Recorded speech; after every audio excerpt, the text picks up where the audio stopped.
好，来看看今天小狼给大伙带来一个来自于尼古拉斯赵四儿啊平台名称啊，当然呢，这个是私人发给我狼的，通过这个微信啊发给我狼。那是这个视频牛逼了，这个视频可不是跟你们开玩笑啊，可不是嘻嘻哈哈的那种，它是来自于原版《三国战记119》，哎，原版《三国战记119》。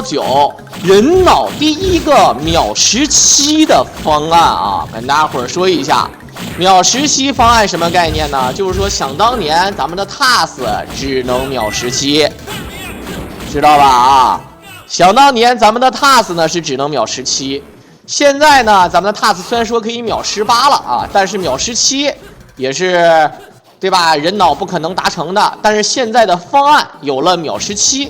很多人问我，那你秒17，你这个标题写的人脑第一个秒17方案玩法（括弧最终成功秒15个），那不还是秒15个吗？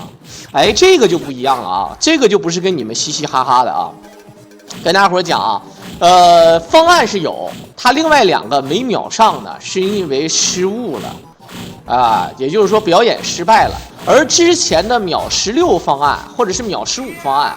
人家那个方案啊，它就是完全成功，完全超发挥，它也秒不了17，因为它的方案4招1式3追，这个里面就不包含秒17个 BOSS， no 晓得吧？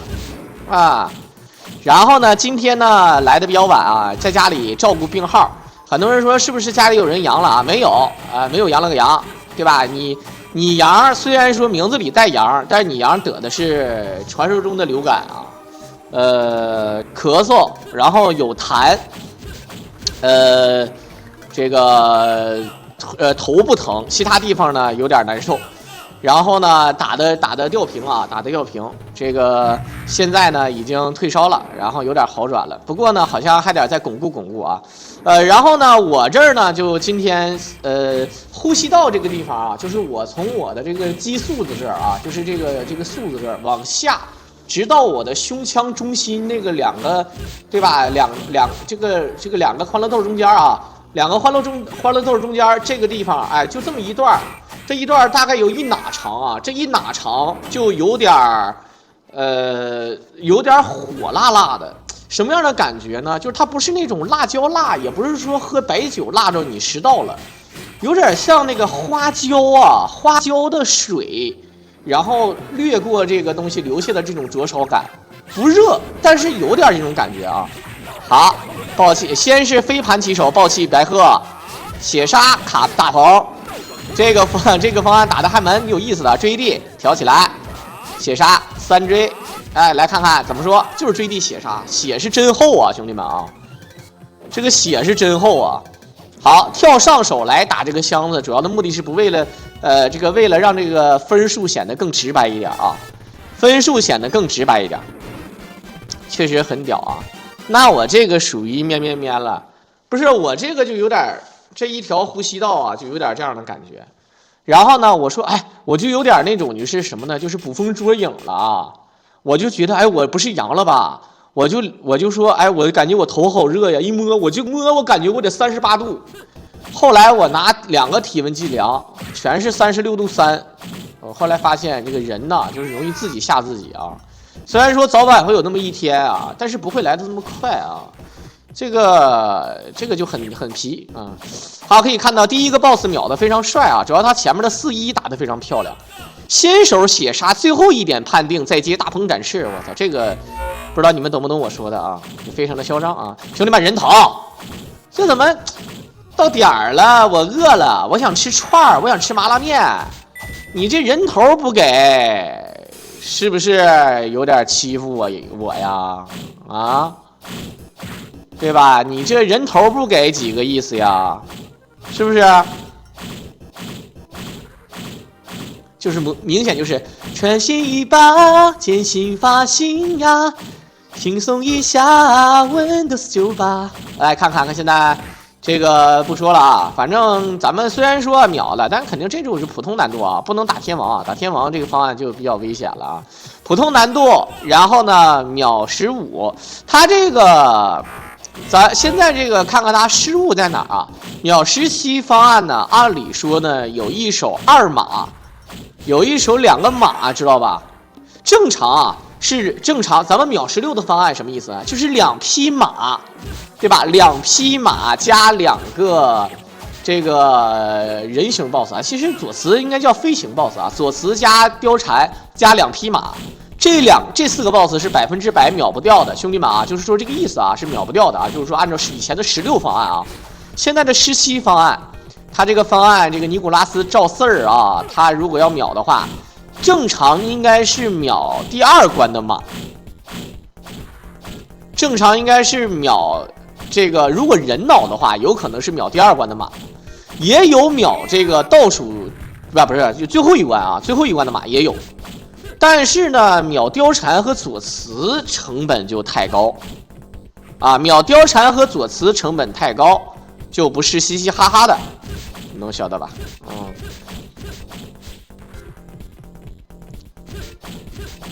好，哎，就是跟你们讲啊，早在2008年的时候啊，早在2008年特别有意思啊，2008年啊，不说错了，2009年啊。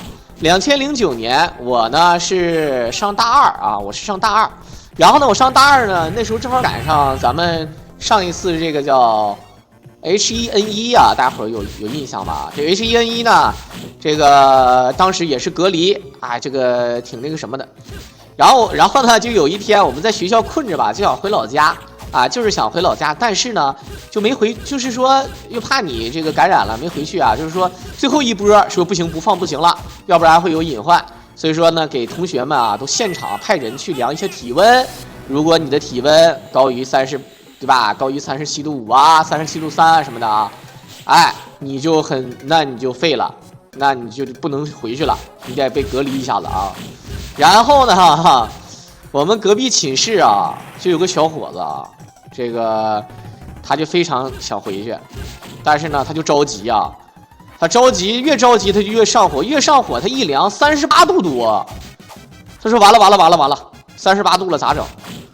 当时我是学生会啊，我说这个先别着急，我说你这个可能是肌肉了啊，我说你先别上头，我说你先缓一缓啊，对吧？先喝点开水啊，先喝点这个温开水啊，缓一缓。啊，别那么激动，平复一下心情再量一量。结果平复完心情之后呢，36.7度，这玩意儿有的时候啊，这个心情也不一样，对吧？啊，说说我在上海的那几年，我在上海没有哪几年呢？我在上海刚去的时候3500一个月，管住不管吃，但是这个管住的话呢，就是怎么给你形容呢啊？管住的话呢，就是老板租了个房子，然后呢有一个走廊，其实严格来讲，其实就是一个屋中间有个小隔断，这个隔断还是半隔断啊，然后有个帘儿拉上了那种，然后只要都能路过都能看见我，然后这个后来呢升到了5000块钱一个月，是2012年的年底，2013年。然后呢，2014年过完年之后啊，正月15的时候我就辞职了啊，就是这么回事儿。那至于经历呢，没有什么经历啊，也对吧，也没有什么这个，没有你们想听的一些什么艳遇啊之类的啊，对吧？这个就不用听了，因为也没有礼物啥的，你问我有啥用啊？啊，再加上有一些人逼逼赖赖的录音，对吧？录像。是不是准备抓我个把柄，对吧？到时候扔给狼嫂，我还不知道你们。而且最可恶的是反手还点了个举报，你说这种人啊，对吧？啊，就不要个脸啊，对不对？是吧？所以说问我狼这些故事什么的啊，他有所表示。咱说实在话，又不直接收你们门票，这火箭没有，飞机没有，这办卡总得来一张吧？这已经可以了啊！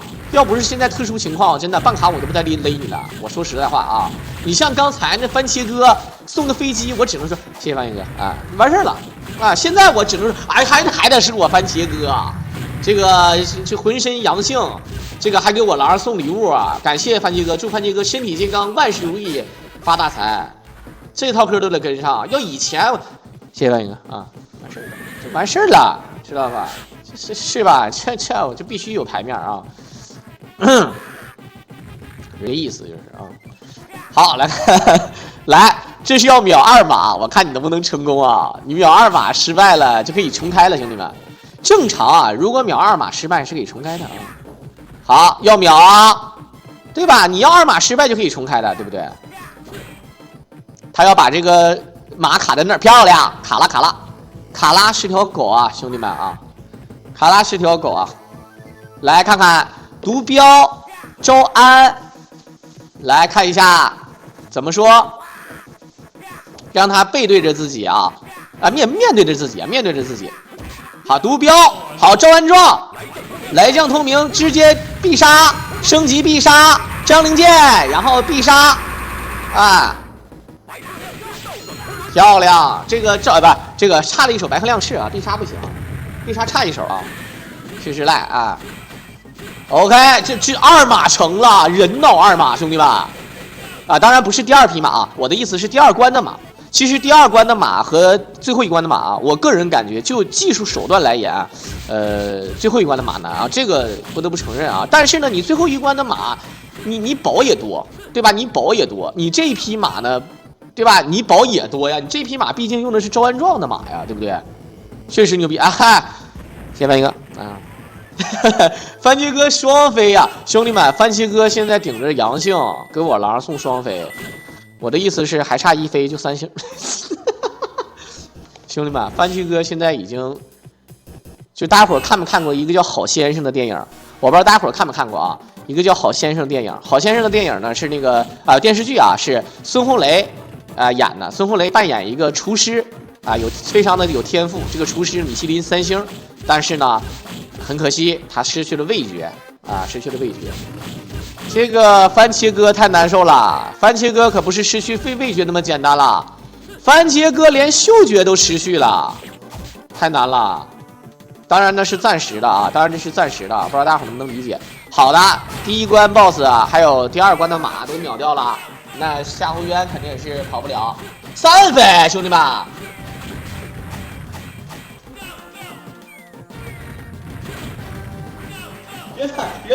人头啊！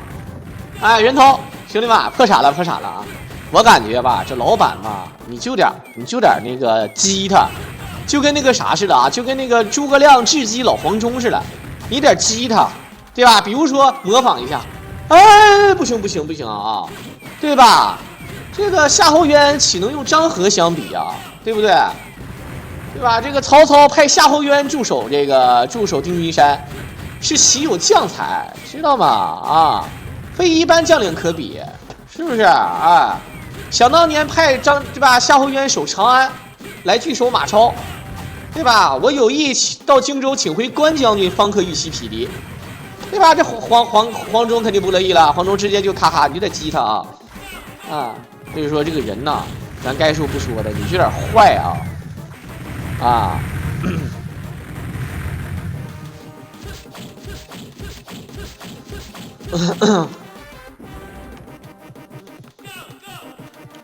好，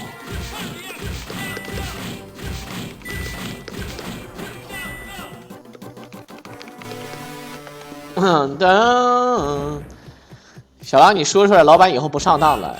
现在我这个戏码呢是这个讲故事的戏码，我还没有到什么卖惨环节呀，对吧？这个36计是不是？我刚才这一计叫什么？刚才这一计叫反客为主之计，是吧？这一招叫反客为主之计。再说面对老板呢，再来一手步步为营，啊，再来一手瞒天过海、声东击西、浑水摸鱼，啊，最终走为上计。哎，把自己再摘出来，对吧？实习方案多了哪一个啊？很简单，其实啊，这个大家伙都了解，你就很简单啊。现在人脑目前除了我现在解说的这个方案之外，也就是说正常的都是16个方案，16个方案很简单，有4个秒不掉呗，对吧？哪4个秒不掉呢？你想都可以想，2匹马左慈貂蝉，对吧？剩下的都能秒，对吧？你想你就能知道是，对吧？就知道怎么回事了吧？所以说呢，咱们就看他哪2个失误了啊。他第2关的马都成了，但是哪个失误了，我们不知道啊。今天夹子音没听着，我今天嗓子可能不太好啊。但是你要说夹子音的话，我是不可能说的。我说实话啊，咱做这个，确实是啊。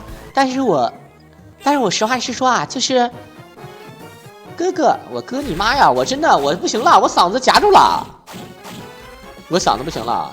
这个今天我还喝了一个抗病毒口服液，我靠。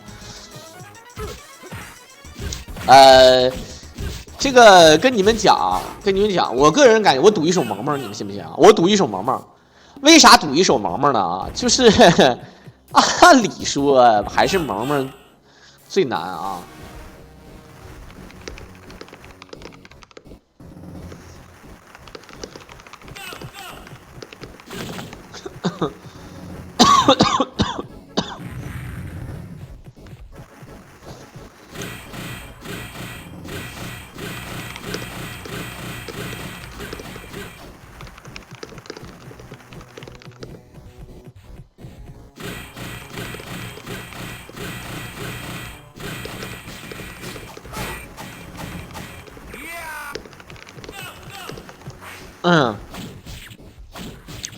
我赌许褚啊，你赌许褚啊。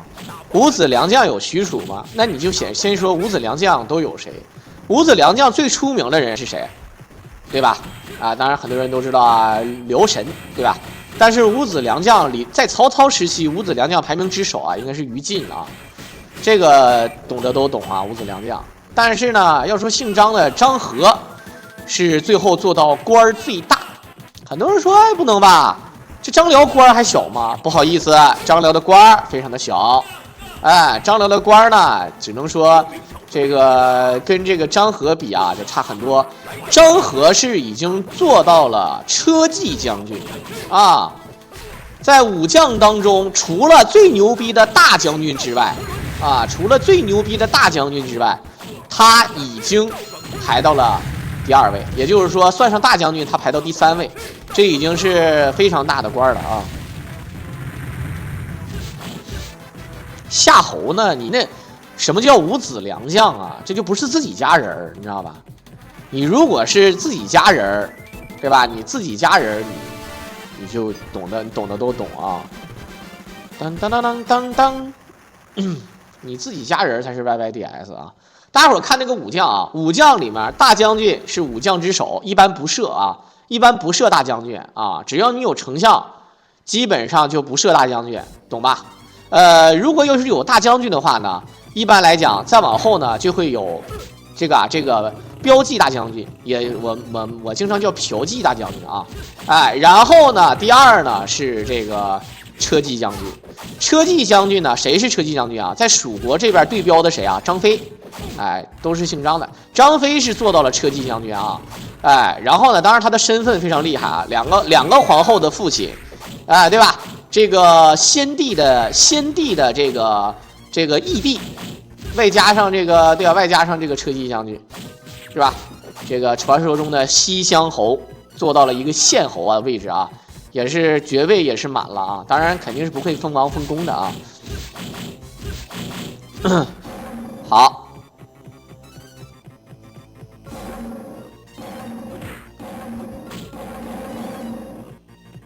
然后那个标记大将军是谁做啊？蜀国这边对标的是标记大将军是谁做呢？是传说中的这个马超啊。当然马超呢后来就去世了啊。很多人说呢，魏国那边的标记大将军是谁啊？曾经有一任标记大将军是你们最熟知的人啊，叫司马懿他是做到了标记大将军。后来呢，他只有一个名副其实的虚衔啊。就是传说中的太傅啊，大家伙不要小看这个太傅，太傅和太师，其实个人感觉啊，就是大家伙记住啊，一般来讲是没有太师和太傅同时存在啊，大家伙记住啊，不会同时存在的，对吧？那皇帝不可能有俩啊，对吧？所以说不可能同时存在。太师呢，我跟你们也讲过了啊，太师呢就是我扶持这个皇帝当皇帝啊，或者说这个皇帝还没有当皇帝的时候，我就是他师傅，懂什么意思吧？但是太傅呢，一般就是呢，皇帝指派他为，对吧？这个他的师傅啊，他已经就相当于小内定。一般来讲，太傅的这个爵位可能听起来没有太师厉害，这也是可以理解的啊。就跟这个祖宗似的，祖肯定是排到宗之后，但是呢也很厉害。这个东西就跟大将军跟大司马似的啊，你大司马。那他的官位，他就是对吧？他的官位，他跟大将军是一个意思，但是他又比大将军多了点东西，这个就不一样了，对不对啊？姜维厉害吗？姜维是大将军啊！你姜维到后期的时候，那不是马超和张飞比得了的，好吧？那是人是大将军啊，对吧？百官之首是丞相，武将之首是大将军。一般来讲，你们记住啊，没有丞相和大将军同时在的时候，一般来讲没有。很多人说，哎，怎么感觉好像是有呢？我告诉你啊，基本上有丞相就没有大将军，并不是说不能有，对吧？也一般来讲是没有啊，但是有是怎么回事呢？就是这个皇帝太强势了，比如说像什么这个皇帝他本身就厉害，就是英明神武啊，这种皇帝他就牛逼，他就有这个。对吧？你别说你大司马、大将军、丞相，我都给你设，我还开2个府啊！这里面涉及到一个开府问题啊。开府是什么意思呢？就是说有一个机构，我跟大家伙讲一下什么叫开府啊。开府呢，就是说我们是皇宫，皇宫呢，按理说咱们都知道啊，天子说了算啊，天子就是皇帝嘛。但是呢，不是说像咱们看电影似的啊，每天都上朝。但是清朝呢比较变态，清朝呢一般都是这个5日一朝，或者说是。这个5日以上，有的时候呢会紧急的时候会3日一朝啊，没有天天就是上朝这种东西，不像你们想的啊，每天都去上朝啊，没有啊，这是没有的啊。但是呢，你要汉朝的时候上朝这个，你有什么事儿不能老上朝说，对不对？那个时候办事机构，我不能有什么机构我都到那个皇宫里面办，那不行，对吧？我跑到这个皇宫前殿去做，那不行。他自己专门有一个丞相的一个府。这个开府的这个人呢，不一定非得是丞相，但是他有相应的地位，他就可以开府。他只要开府了，一般来讲就是说，国家大小事宜，除了一些特别重要需要朱批的啊，大家伙知道朱批什么意思？朱批就是御批，就是皇帝就这个事儿我做不了主，那确实有点皇帝做主。比如说要什么迁坟呐，或者对一个重要的军事行动啊，或者说是。怎么样？反正总体来讲，就是一般来讲，就是你做不了皇帝的主，一般是皇帝的家事儿啊，或者说一些重大的这种生死存亡的，对吧？这种开府的话，不是说只有一个府啊。诸葛亮时期呢是有一个府，但是对标的曹魏时期是有2个府。哪2个府呢？大家伙知道啊？哪2个府呢？一个是司马懿的府，一个是贾诩的府。司马懿是官拜标记大将军，而这个贾诩呢，其实他并不是丞相啊。但是呢，贾诩呢，他是有这个传说中的这个扶持之众，大伙都了解啊。这个曹丕，是吧？曹丕上位是跟这个贾诩啊搞事儿啊。看新三国里是跟那个司马懿，但事实上呢，这个是以贾诩为主啊。贾诩在这个夺嫡之争当中啊，是这个非常的老阴逼啊，他就有特殊身份嘛，大伙儿都了解。这个相当于天子的这个天子的人了，所以说贾诩呢是可以再开一个府。这样的话呢，2个人分管的东西呢就不太一样，也是为了制衡啊。其实大伙儿了解啊，这个就像人家那个黑社会里面那个对吧？这个说的对吧？社团不能让一个人独大。皇帝最喜欢看的事儿就是2个党派、2个党羽互相的在打。比如说这个东吴要对吧？要联合东吴一起征讨这个西蜀。但是呢，诸葛亮安居平五路之后呢，派这个使者邓芝到这个吴国出使了之后呢，两方谈得非常好啊，摒弃这个夷陵之战的这个前嫌，两家重新对吧？这个建立唇齿之好，然后呢一起对抗曹魏。曹丕当时就不干了，大家伙儿有了解啊。曹丕虽然说比曹操差一点，但是就皇帝方面上来讲，他也确实是对吧？这个比较厉害的一个皇帝啊。那这个曹丕呢，他就不干了，他说我必须要征讨这个东吴。这个贾诩呢就说我们必须要养兵10年。啊，我们要养兵10年，你要同时面对的就是2股势力，你要征讨这个东吴，那西蜀必然有人来犯，是吧？所以说呢，他就非常难受嘛啊。但是呢，司马懿不这么想，司马懿就是说我必须要干啊，我无所谓，对吧？我联合降将孟达，联合这个传说中的这个什么孟获呀，什么这个羌族啊，再联合东吴，一共5路大军，是不是啊？这个准备去抠一手这个，抠一手诸葛亮。当然呢，事实上啊，这个军事行动这种东西呢，其实个人感觉我比较支持贾诩啊。其实我跟你们讲啊，越是发达的这个越是这种发达的这种呢，它就是说它越容易拖，就是在这个农业上，就说白了，在国力上发达的，对吧？它就就是它越拖它越好，哎，就是拖才是 YYDS 啊。狼我感染了，那祝你好运啊！好啊，一个哟，300赫。好，倒转昆仑，挑起来，大风展翅，倒转昆仑，追地一个血杀，像这种血量不多啊，而且能卡兵的 BOSS 基本上没有问题。我认为还是一手萌萌，兄弟们，我认为还是一手萌萌啊。神将纯一雄的故事，纯一雄的故事跟大家伙讲啊，纯一雄的身份啊，并不像大家伙想象中的那么弱啊。很多人都知道啊，纯一雄是袁绍的这个重要的将领，但事实上呢，如果对标的话，想当年纯一雄也是一方诸侯啊，也是一镇诸侯的。但是呢，纯一雄呢，他知道要跟这个袁绍混啊，他知道自己这个没有那个当老大的本事，这个很正常。兄弟们，我跟大家伙讲一下啊。不是说你聪明又能打仗就能当皇帝的，就好比你看这个刘邦手底下的人都挺厉害的，就刘邦最面啊，但是只有刘邦才能当皇帝。就是他这个有的时候，你看他这个不要脸这块啊，这个当老板啊，这个当这个创始人，不像大家伙说的，就好比有一个饭店，这个饭店干得好。老板干着有新项目了，不做了之后呢，把店要对。这个厨师说：“哎，我把这个店对下来不行吗？哎，我把这个店对下来啊，这个反正菜也是我炒嘛，对吧？然后我雇一个前台经理，我们就干了。这听起来好像挺好的是吧？哎，但是不行，但凡这么干的10个有8个啊都折了，或者没那么好。为什么呢？这个有玄学。很多人会说，那这个，如果说这个，对吧？这个老板他只是交给了这个厨师，对吧？然后他自己是新事业，这地方还占股份，他也有股，也是老板之一，这样的话行不行呢？哎，也不行。反正总之啊，就做决策、做一些东西的时候，你就得是这个会干的。对吧？你说白了啊，这个厨师他就不行。这里面不是说侮辱厨师的问题啊，就好比你让这个老板真让他去研究怎么做一个新菜品，他只能雇人去做，哎，或者是找这个厨师让厨师研究，他去研究不行，哎，但是呢，不得不承认，老板他也点会啊，他不是说不会做菜，但他只是没有那么厉害而已啊，懂吧？啊，是吧？这就好比再牛逼的老板，他也有参谋团。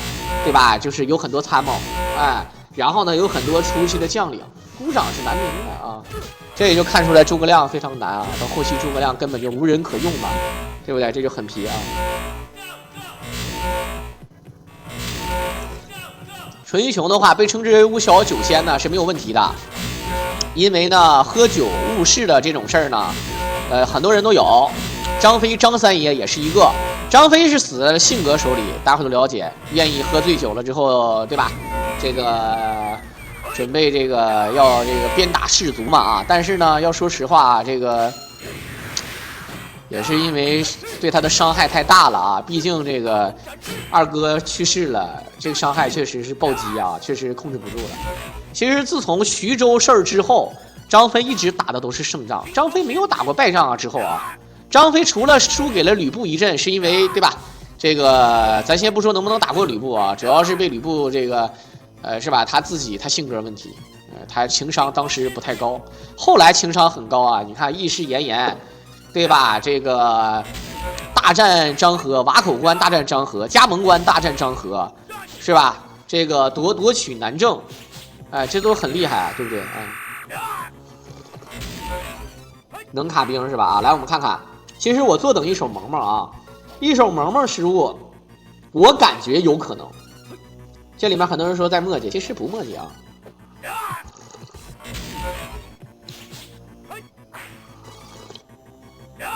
三国演义的宗旨就是告诉你喝酒误事，也不能这么说啊。其实有的人也喝酒，但是呢他不误事。谁呢？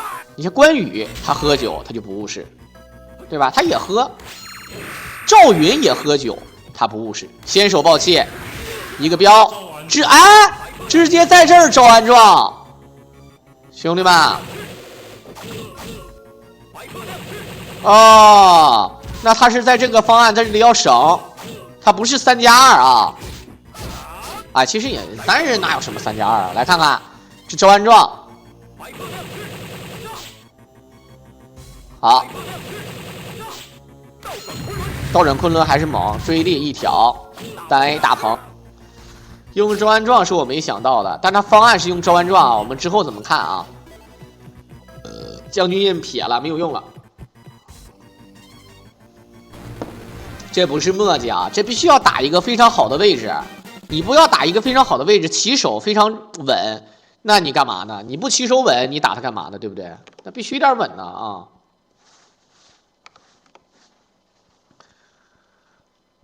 OK， 大夷石荆州，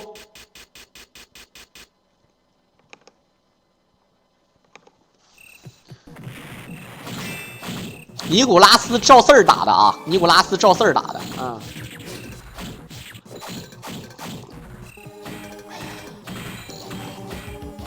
邢道荣啊，是《三国演义》里面虚构的角色啊，在《三国演义》原著小说里面有。但是在三国演义》的电视剧里面没有，是把那个地方给抹掉了啊。有很多地方拍可能太耗事儿，还得请一些演员，可能中途有很多导演啊，总导演加一些其他的这个篇章的导演，可能拍起来比较费劲啊，就没加。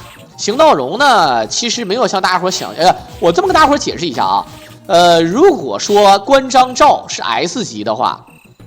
那么邢道荣是有2线顶的实力的，我不是在跟大家伙这个，也不是说行吹啊。其实你们对标关张赵，明显就是你但凡有人能对标关张赵，说白了他就已经是不弱了，知道吧？实话实说啊。但是呢，邢道荣呢主要是吹牛啊，还要我做他的女婿啊，真事儿，这让我想起了宋江，我要做玉皇大帝的女婿。邢道荣《三国演义》里面是有这个人的啊，只不过三国志里面这个历史啊，就真实历史里面是完全没有记载这个零陵上将啊。对啊，这个但是呢，怎么说啊，也是个搞笑的啊，这个有时候很正常会有这个说法啊。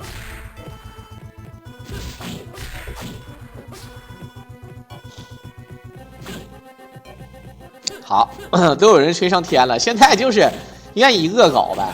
其实啊，有很多历史的角色也不一定就说是怎么样啊，对不对？好比咱们看完寻秦记，小的时候很多人说，哎，是不是想当年真的有一个人叫项少龙啊？哎，那项羽的父亲是不是真的是项少龙啊之类的啊？有好多事儿呢，这没法说了，传着都成真的了。比如说啊，咱们中华历史几千年，很多人说上下5000年到8000年，但是呢，又有人说不对，这个中国历史呢。对吧？可能目前有证据的话呢，是只有这个4000年，对吧？日本人就是说咱们中国的历史有4000年，他说为什么呢？他说严谨的来说呢，你4000年再往上就没有证据了，你只有夏朝的时代，还是夏朝末，对吧？甚至你要是按出土文物来算的话，不好意思啊，你可能连夏朝这个证据都没有，可能就从商朝开始了，啊，这个三皇五帝。是吧？这个是吧？这个女娲、伏羲、神农氏，这个尧舜禹汤这些东西，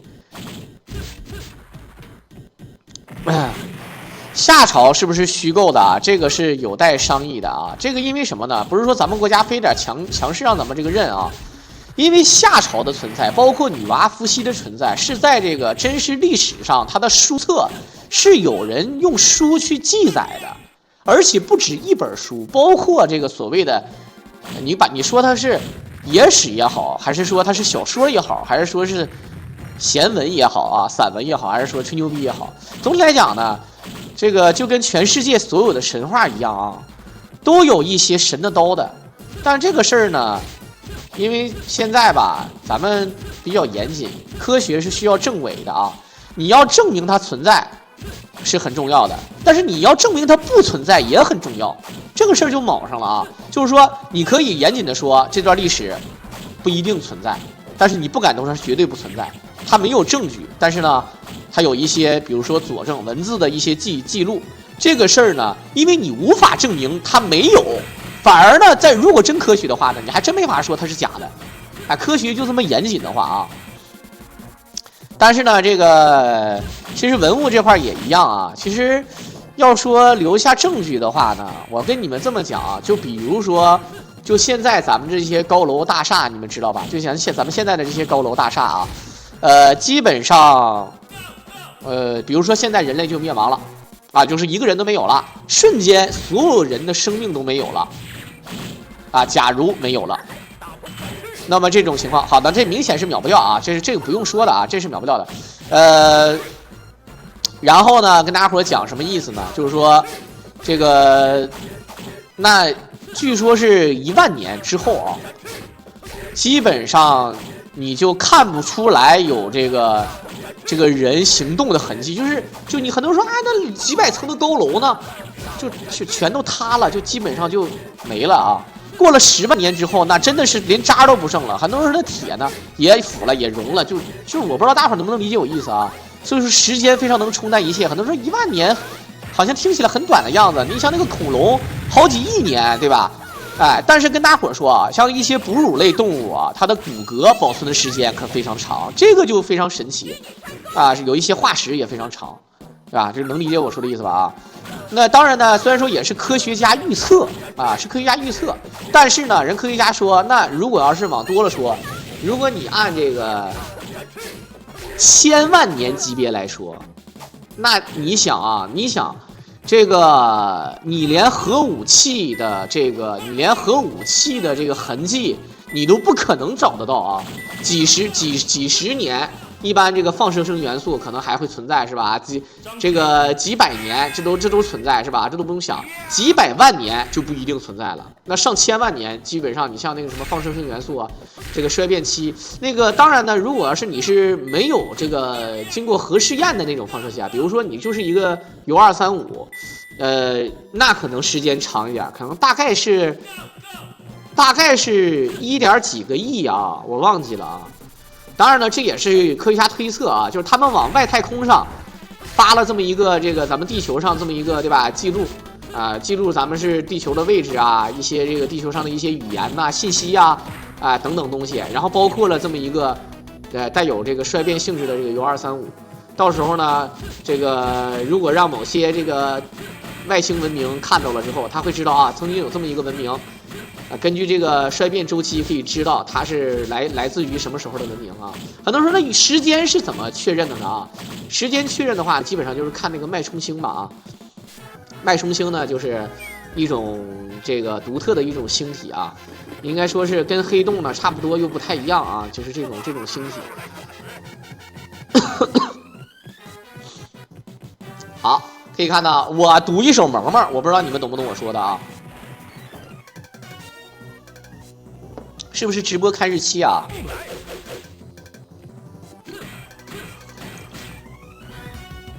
哎，刚才我们的黄埔哥3手大坠卡，还有我们的杀竹哥1手大坠卡，太嘚了啊！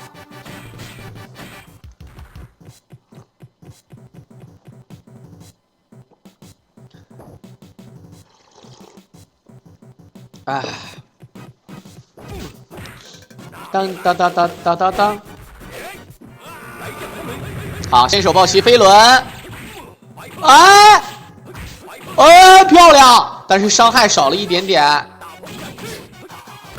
倒转昆仑，追地2追，哎呀，我就猜是萌萌啊，兄弟们啊，真的是萌萌啊，看不看见？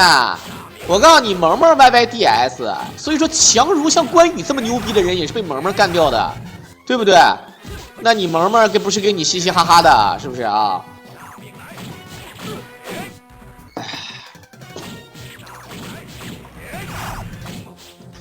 哒哒哒了，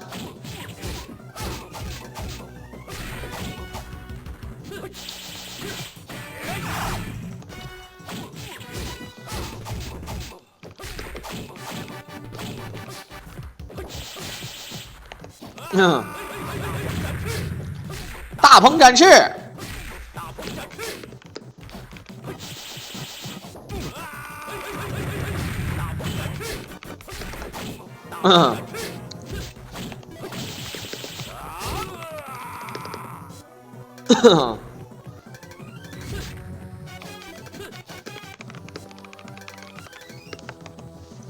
当当，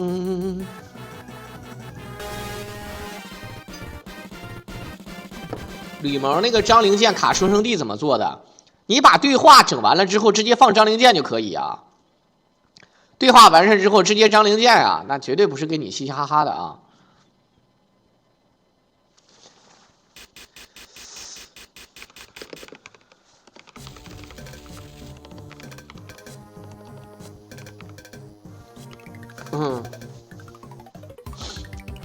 好，来看看，现在啊21级啊，等级还差3级，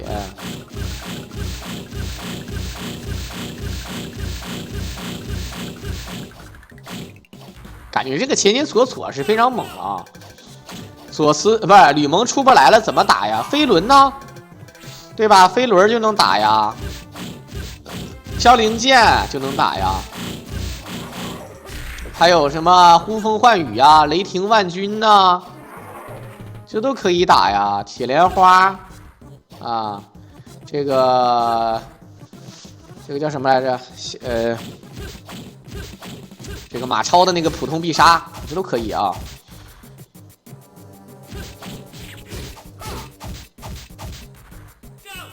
好，直接进蒙古包里。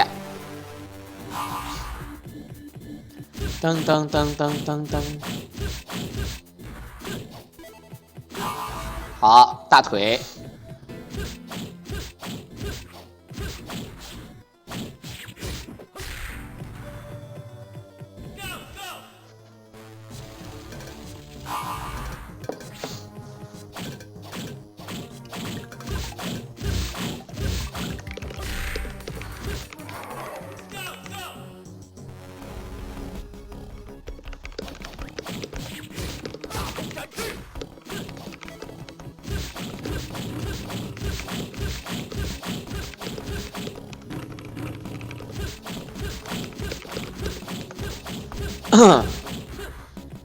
好 ，OK， 可以看看，直接进屋。一会儿呢，咱们看看啊，这个一手杀魔，一手陆逊，一手这个叫什么？吕布啊。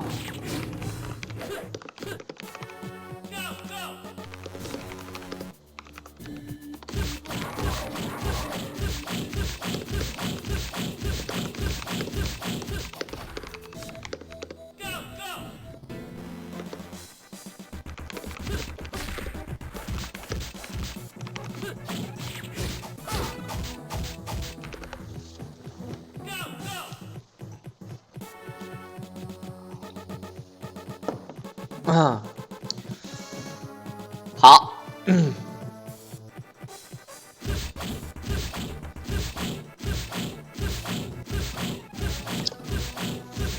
狼忘不掉一个人怎么办？时间会冲淡一切啊！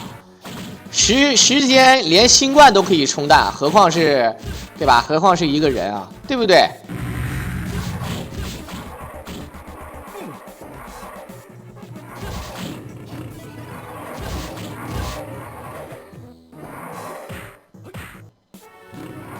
忘不掉一个人，哎，这个是很正常，这都有这种经历啊。过年老嫂节目还有戏呢，有可能会有戏啊。如果要是去那个，如果他回娘家，我跟着去的话，就会有戏。如果要是他不，对吧？那他不去的话，就没有戏了啊。早晚会忘啊，这个东西长痛不如短痛。这个虽然说啊，都是以一个所谓的过来人来教训你，你肯定会不服啊，你肯定会说小狼你们就没心没肺，我怎么样啊？这个时间到了你就懂了，对不对？是不是啊？这你就好比你现在玩英雄联盟、玩王者荣耀，你哪有玩了排位不输的呀？早晚会输，对吧？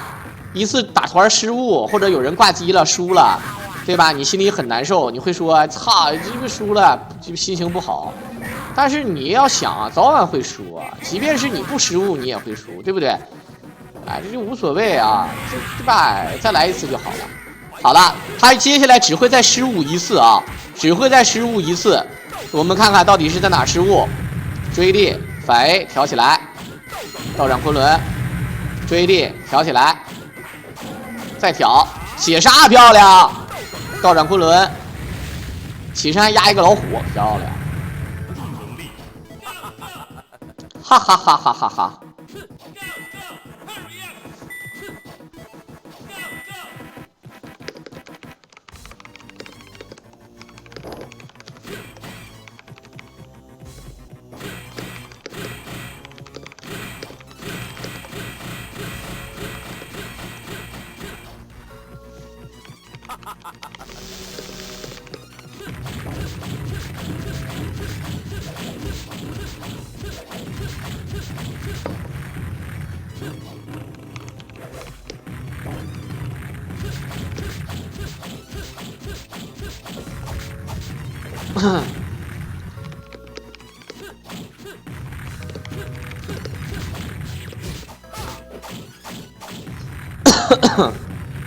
好 ，OK， 来看看一会儿路布啊。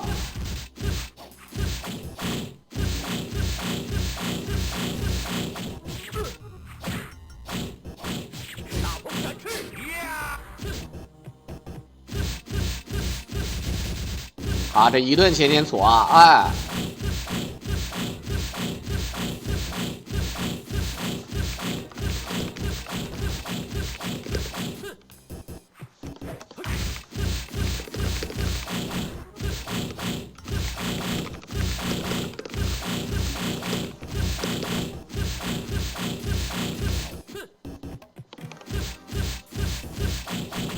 好，一会儿看看啊。但是这个你们觉得下一回失误是在哪？有人说是在许旭那里啊，许旭黄盖。按理说曹操跟司马不一定啊，曹操跟司马按理说呢，反而不会想象中的那么难了，是不是啊？尤其是曹操啊。但是许旭那个地方卡不住兵，对吧？黄盖那个地方还能卡，一个毒镖，白鹤来看看。左慈那肯定秒不掉啊！咱们秒17方案其实就是摒弃掉了这个最后一关的马貂蝉左慈这3个，他第2关的马已经秒掉了，兄弟们啊！第2关的马已经秒掉了。2货失误，我觉得失误的话，应该1货有可能会失误，2货不应该失误啊。哎，你看吕布这个地方非常简单就秒掉了。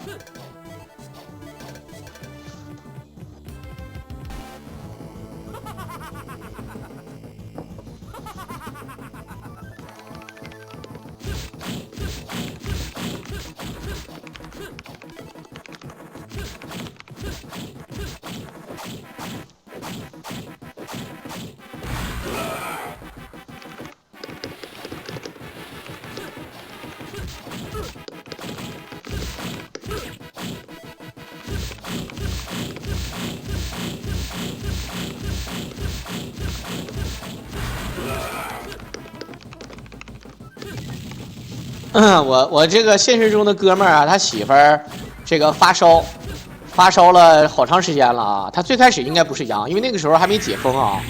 这个然后呢就是发烧，然后中间好了一阵之后，现在又那个有问题了。然后他可能说要是检测一下，但是我说不用检啊，我说即便是普通的你也要这个对吧去治疗是吧？拖着肯定不行的啊。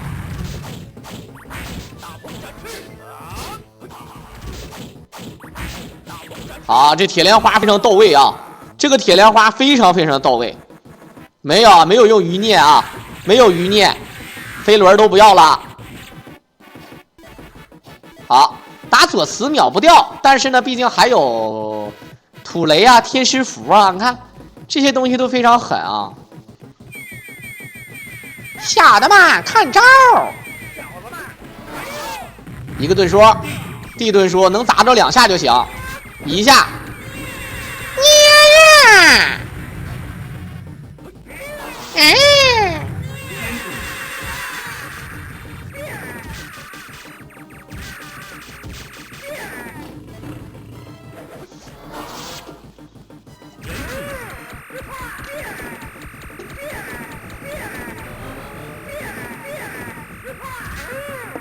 哎，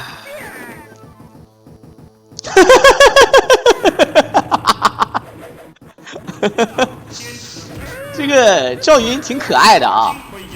好，给自己变成了一个只有火的。这个小技巧跟大家伙也说过了啊。这个小技巧就是传说中的这个，放这个天使符之后呢，用这个补血书，就可以让它只有一个火。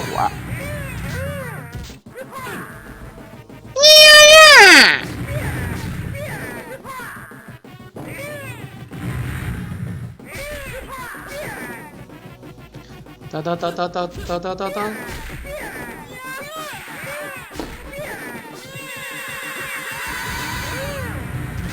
好，这一个雷烧2下啊。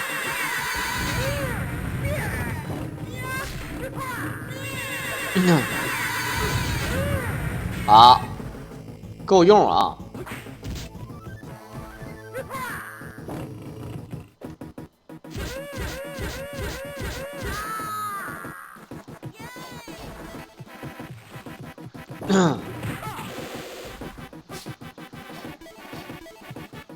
好，这个如果秒不掉啊，你会发现打这个左慈也很费劲的，对吧？打左慈也非常的费劲，哎，这就非常的难受啊。赵云在正史里啥也不是，怎么可能啊？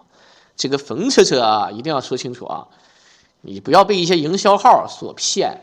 虽然说赵云生前的时候不是五虎上将，但是人赵云这个非常深得刘备的信任。他是曾经获得一手叫掌内侍的这个职位，什么意思呢？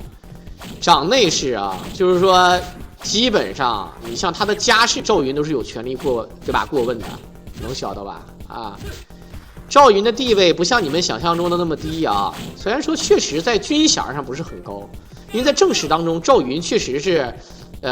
不是一个这个能够这个带大军主持一场这个完整的战役的这种啊，还是比较适合当一些先锋啊，对吧？这个前锋啊这种。但是呢，包括保镖，甚至连押运粮草这种活呢，可能都不一定能让他干啊。很多人押运粮草很重要嘛，当然重要。想一想陈余琼，想一想许褚，押运粮草那相当重要了啊。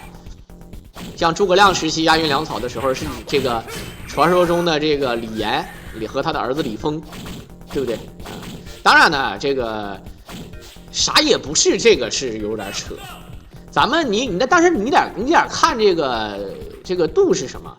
如果就啥也不是来讲，你比如像我要是跟当时的赵云的地位比起来，那我才是啥也不是啊。你即便不光我是啥也不是，那么在这个如果在蜀国那么大的一个国家，按照现在世界的规模来算的话，它应该也算是一个怎么说啊？按照这个政治衔的话，它应该算是一个应该是一个正厅级的干部。如果按照军队的话呢，他应该对标师级干部了啊，已经很厉害了啊。只不过呢，他是在司令部啊做这个，对吧？做这个保卫呀，或者说是一些这个御林军呀，这种感觉啊，当然是这种感觉啊。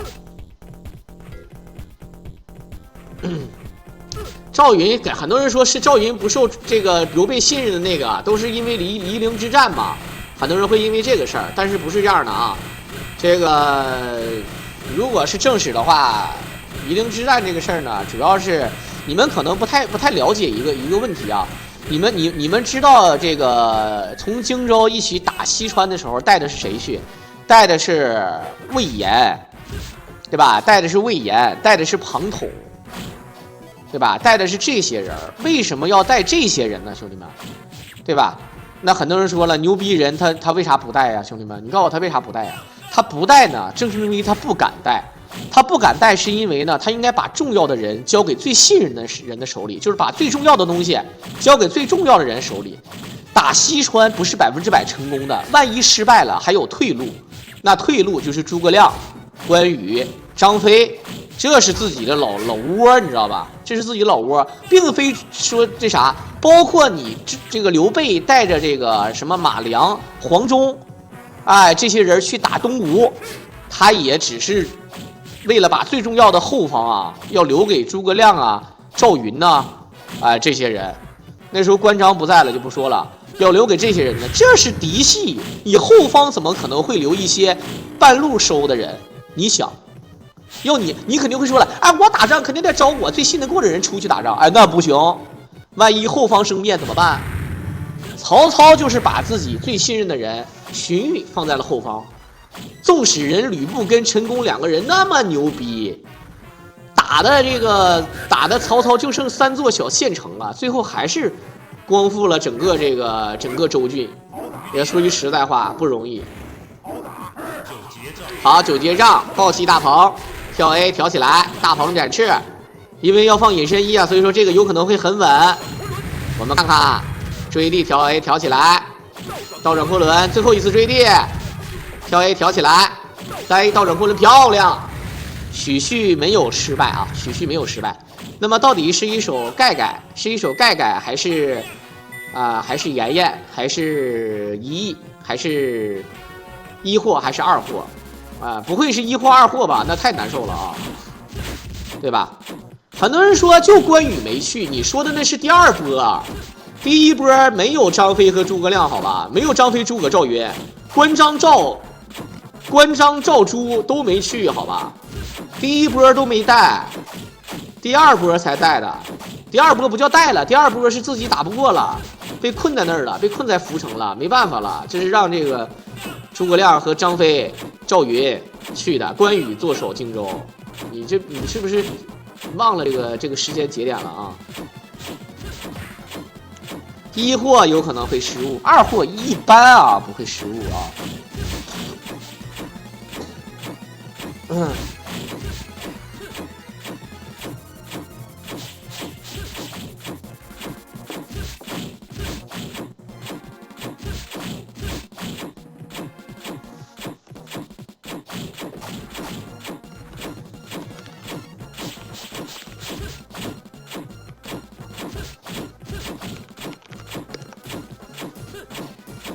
完，我一家人都发了，兄弟们，我一家人都发烧了，这太难受了啊！我刚才刚刚接到一个消息，一家人全都发烧，我爸、小狼，再加上我媳妇儿啊。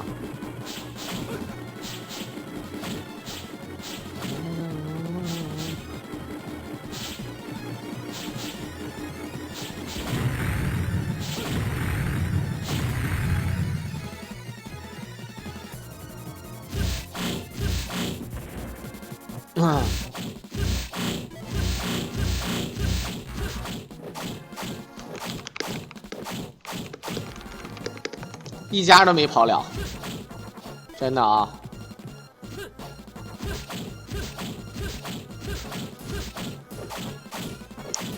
我家老爷子37度9，我家小伙子37度，这被我媳妇儿直接传染了啊！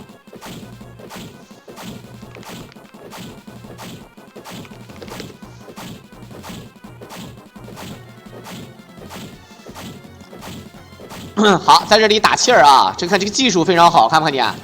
这个技术非常的好啊！啊，操，刚吹完牛逼啊！这可以多打好多气儿的。赵云打气儿虽然说比诸葛亮慢啊，但他上挑呢，挑的话呢也是可以，节奏一好一顿挑。有2种挑法，哎，一种挑法是单挑，还有刚才那种双挑。双挑的话是歘，然后歘，然后歘，这是歘。也一样啊，速度都差不多，这个可能稍微再快一点啊。完，掉了，又掉了。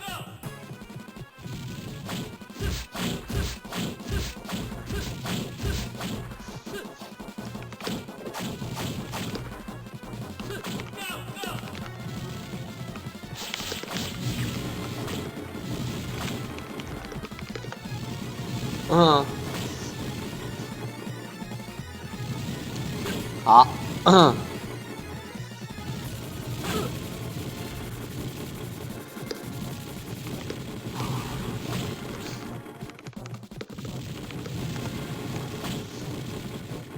OK， 看看这拆车啊，一会儿看看一货啊，这不会一货被霍霍了吧？一货被霍霍了就很皮了啊，对不对？好，感谢刚才我们的落魄君赠送给我狼了3手大金卡，兄弟们还差2个人头啊，2个人头冲3星，然后一会儿比赛开始，哎，对不对啊？这个地方他是准备怎么说？把怪聚一起。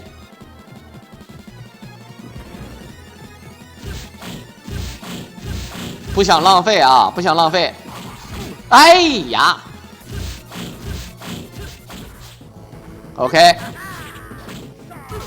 被捅一下老虎啊，有老虎，但是没有那个啥呀，有老虎没有那个诸葛弩啊，有弩没有弩兵啊？好，感谢我们的香菇哥3箱 YYDS 啊。噔噔噔噔噔噔噔噔噔噔噔噔噔。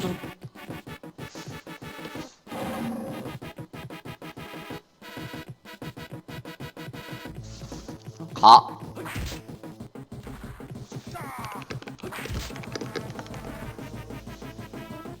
好，这是弩兵啊，这是弩兵。我们看看他的方案呢，可能要节省气儿啊，否则黄盖有点难受啊，对不对？先崩倒，一会儿什么比赛开始？一会儿那个什么啊，拳皇97的第一大神法国队和拳皇98的第一大神这个阿根廷队，两个人要在这个 NBA 球场上啊，两个人要这个打，然后两个人应该是打强5吧啊，打强5，然后呢这个规则是不准快发啊，不能快发。然后呢，这个法国队好像是奥尼尔不让上场、啊，然后那个后来那个谁呀、啊，后来那个叫什么来着？帕瓦罗蒂呀、啊，好像是说是不能是这个是有红牌，有这个黄牌就是不能上啊，累积2张黄牌上不去了啊，对不对？但是那个上场比赛阿根廷踢得不错啊，他这个是100米是跑了这个9秒58啊，跟这个博尔特一样啊，所以说成绩非常不错啊。OK， 在这里还要打气儿啊，还要打气儿。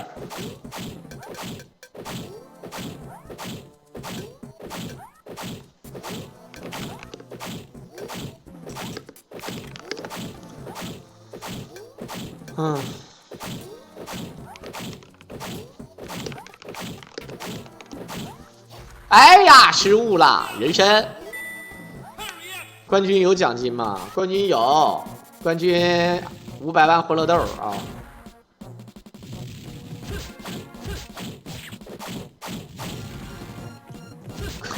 库里进无限连。好，这个看看二货啊。按理说霍霍一般是不会失误的啊，当然我们说按理啊，对吧？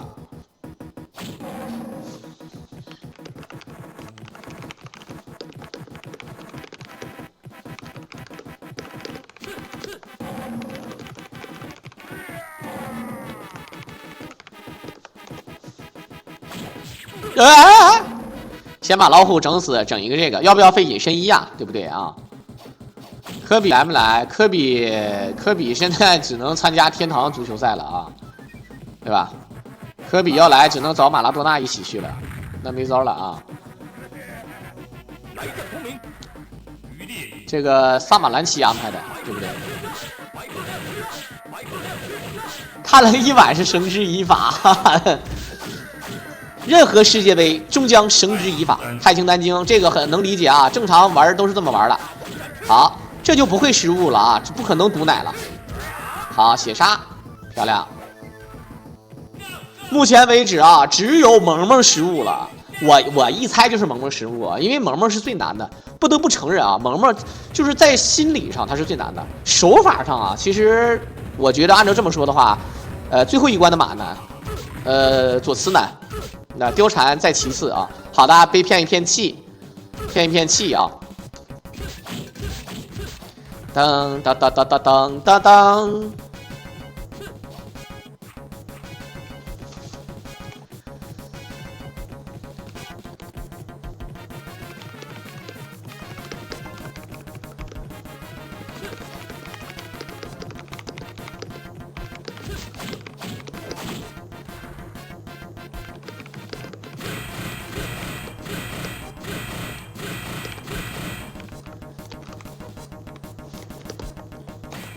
OK， 我现在养不养我不知道啊。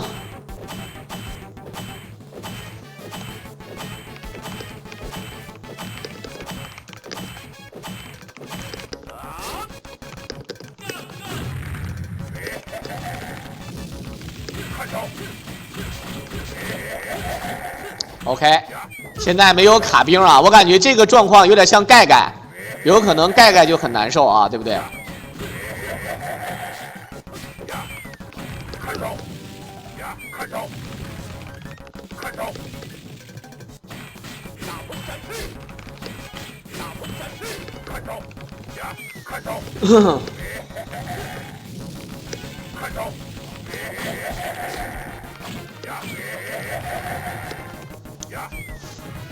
我现在全家端啊，除了我目前不知道体温是多少，我目前不知道自己的体温是多少啊，所以说我不清楚。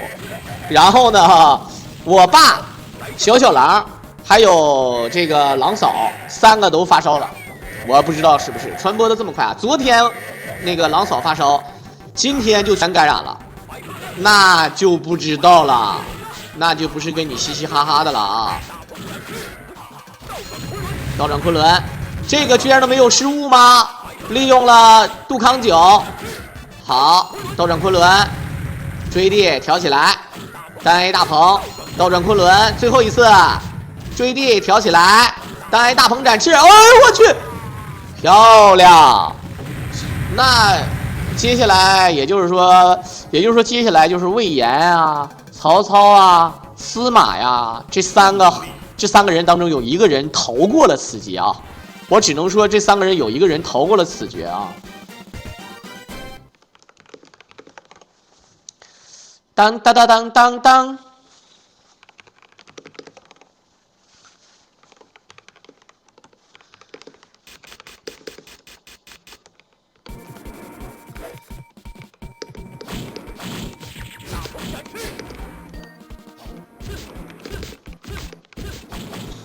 好，哎，我听说有一个人，不是有一个人啊，就是有一种这个毒株啊，就是被感染了之后，一天放屁放的特别多的，放700、800个屁，人送外号屁型毒株啊。这个不知道有没有这种啊？这个什么都有，还有丧失这个味觉和这个嗅觉的。我有点一样是什么样的感觉呢？大家伙儿知不知道？就是以前的超级英雄电影，就是有一帮人全都被整成超级英雄了。比如说有个地方，这个有外星这个陨石落地有辐射啊，结果呢，对吧？或者太阳耀斑，结果一堆人被这个对吧？被辐射到了之后呢，就变异了。每一个人的觉醒的超能力都不一样，比如说有的超能力是对吧？隐身，有的超能力是什么？瞬移，有的是会飞，有的是穿墙，啊，有的是什么预知未来什么的啊。对吧？你像这个就是啊，可能有的人就放屁，有的人就高烧，有的人嗓子疼，有的人丧失味觉，有的人萎了，就是阳了萎了啊，反正是各种都有，那这就是有点东西，根据人不一样啊，激发人类潜能啊，这没准儿这都有超能力啊，可能今年过完年之后，好多人觉醒超能力的也说不定。对不对？突然就有一个小伙伴玩拳皇97把老 K 打的啊，用真物1v3老 K 啊，不是跟你嘻嘻哈哈的啊，还不是挂，怎么说？最后绳之以法了啊！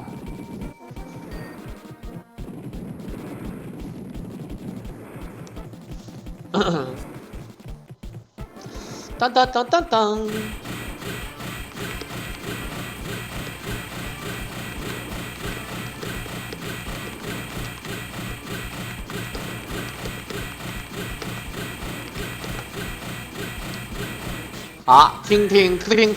听，他不是说有什么啊？你看这个地方直接打了啊，这个马就不用想秒了，虽然说也能秒，而且我告诉你人脑也能秒的啊，只不过这个如果秒这个马的方案，那我不建议秒啊，确实损失太大了。我见过景仰秒，而且那时候才2016年啊，他就能秒了，但是他说他得用那个模拟器秒，然后呢，模拟器秒的话呢，10次能出个1次2次啊，就是成功几率不是很高啊。哇！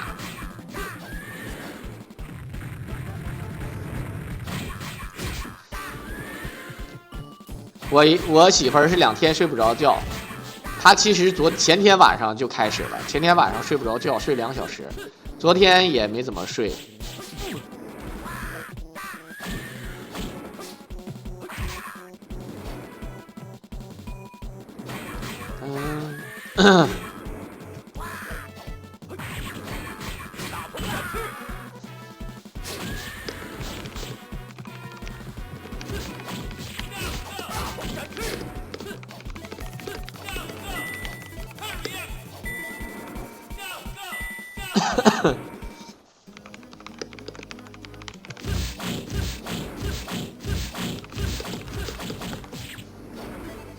OK， 来看看这个哪个幸运儿啊？哪个幸运儿？不知道。这个幸运儿很重要啊。当当当当当当当当当。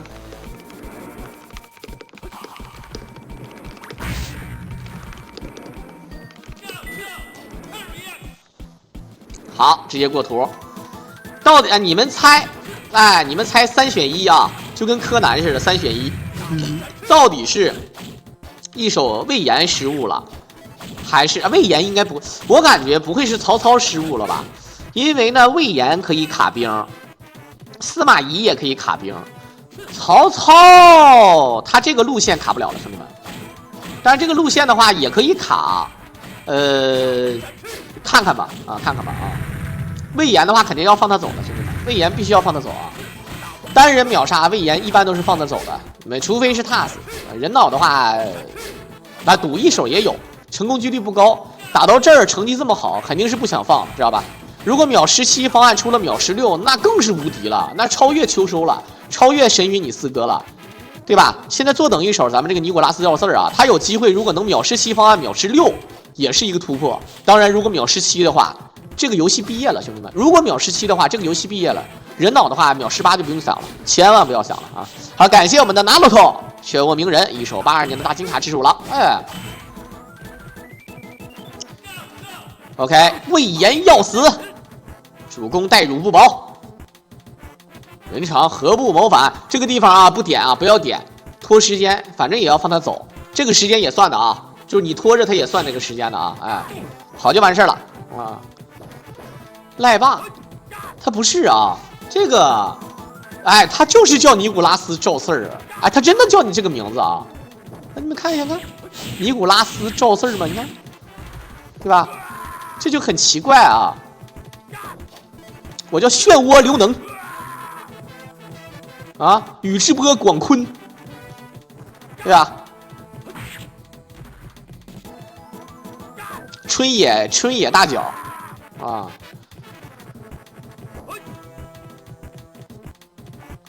重庆市涪陵榨菜。好，你赶紧走吧，人总是要学会慢慢长大啊。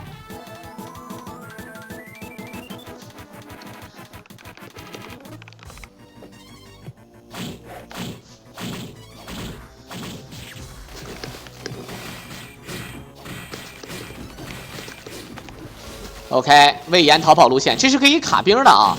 不得不承认啊，卡兵也不见得它有多简单，但是能卡就说明起手应该是不会出现失误啊，对吧？起手应该是不会出现失误的啊。我狼阳了没有？怎么说这个意思呢啊？怎么说这个意思呢？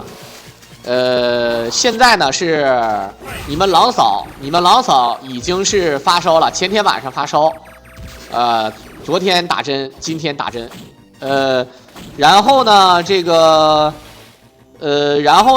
现在我爸啊也是在我家嘛，我爸发烧，马上38度，然后呢，我们小狼，我儿子发烧，37度多，然后呢，我妈现在没凉，然后我不知道，我现在目前身体呢，你还真别说，这个呼吸道这儿有点火辣辣的。真的啊，真有点火辣辣的，我不是跟你们嘻哈的啊，但是整体来讲，目前还没有什么太难受的地方。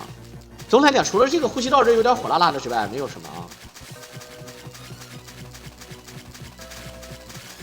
狼是天选，不行，我感觉现在这有点像什么呢？就是把那个花椒啊过水，然后呢这个溶在水里，然后花椒水干了一杯花椒水。它也不是特别辣，它有点辛辣的那种辛的蒿的，然后就在这儿就一直保持一种感觉。好，毒上白鹤亮翅，你看它能卡兵啊，所以说这个起手挺好。大鹏，最后一下能卡兵，基本上不会出现硬性失误啊。这如果出现了失误，那真的是太难受了。注意力爆气可以。哦，魏老板不是。那这样的话，幸运儿莫非是司马懿，还是我直播砍曹操，长坂坡在燃烧？刀怒斩雪翼雕。刀是什么样的刀？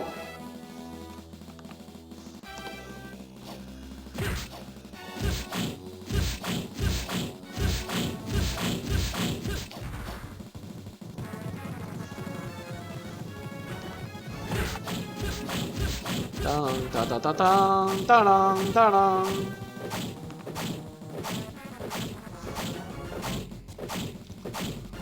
好，在这里，这个这俩小兵是内奸吧？你看，这俩小兵挺有意思啊。咱们在这里打气儿，必须要打这个气儿啊！我跟大家伙讲，为什么呢？因为咱们现在呢，这个只有一个杜康九。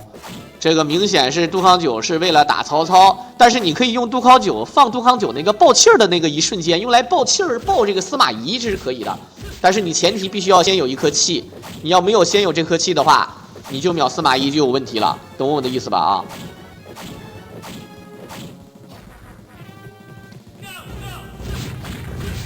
好，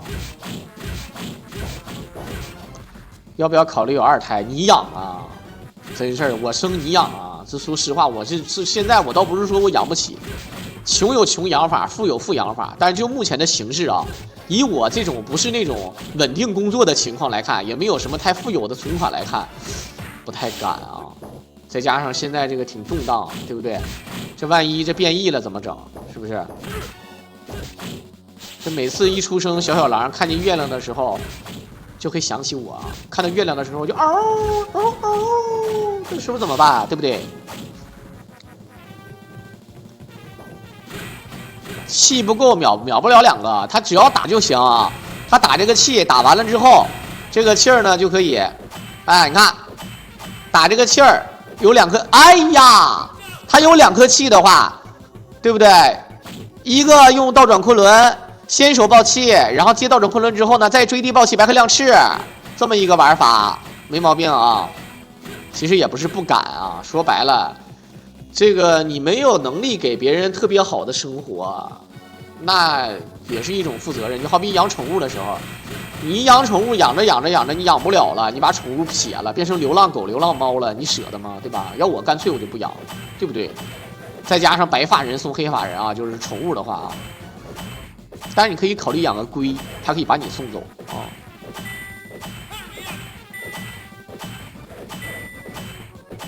好，来看看这个节奏。哎呀，时间到，我们一起来祷告卖血。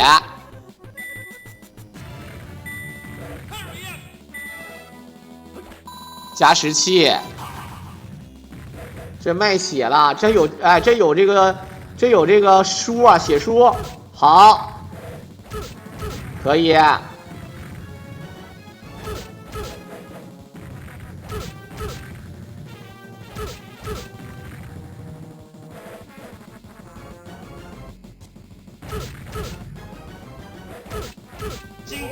金匮要略，好，可以，哎，非常的牛叉啊，够了，嘿嘿，这个仁义满天飞还是低估了这个，对吧？这个黄盖式行为啊，恭谨，请鞭挞我吧。这个一血换2张牌啊。这2张牌如果要是有桃，对吧？如果这2张牌有桃，有桃园结义，啊，这万一再有一个五谷丰登，那主公现在脑瓜子嗡嗡的，直接就被突死了，一手 AK， 对吧？直接就是一手2号位黄盖教做人啊。傀儡娃娃先就放了，先用一个兵精状态。他是这么失误的呀，那这也太难了。你这个站位我感觉，哎呀，哎呀，咿呀咿呀咿呀咿呀，哎呀，哎呀，我操，这太可惜了，兄弟们啊，这太可惜了。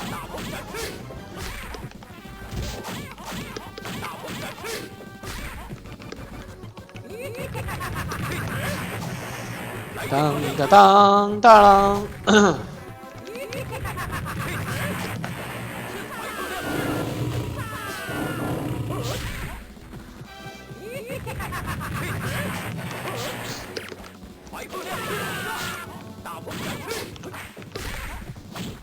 好，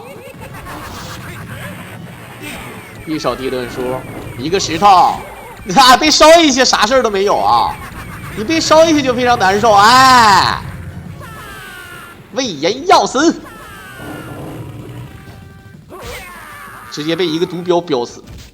小李他妈的飞刀啊！哎呀哎，嗯，捡起来。当，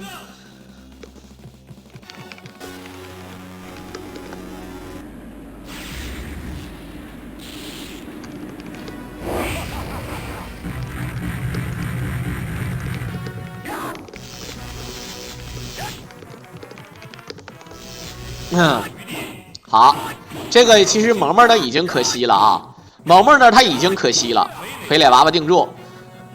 没有飞轮，他是用这个九节杖起手。好，他是在等这个爆气时间啊，他是在等这个爆气时间，并不是说他在这个给他装逼啊。爆气时间到差不多啊，撩起来追地爆气，你看看啊，勾起来。哎，像这种体型比较大的人啊，白鹤亮翅还能把人挑起来啊，特别逗。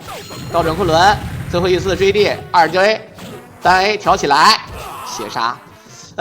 萌萌那儿失误了，司马懿这失误了，太可惜了。